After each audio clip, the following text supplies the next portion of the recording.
বেগম খালেদা জিয়ার পক্ষে স্বাধীনতা পুরস্কার গ্রহণ করলেন নাতনি জাইমা রহমান। 15 ব্যক্তি ও 5 প্রতিষ্ঠানকে পদক তুলে দিলেন প্রধানমন্ত্রী।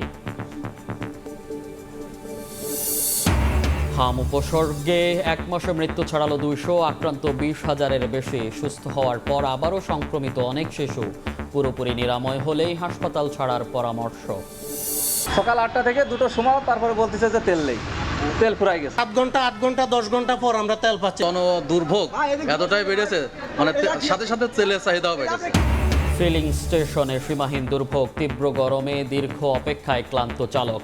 ফুয়েল পাস অ্যাপে কারিগরি ত্রুটির অভিযোগ। ভারত থেকে আসছে ডিজেল, বন্দরেও খালাস শুরু। হজ যাত্রা শুরু হচ্ছে কাল। প্রথম ফ্লাইটে যাবেন 419 জন। কার্যক্রম উদ্বোধন করবেন প্রধানমন্ত্রী।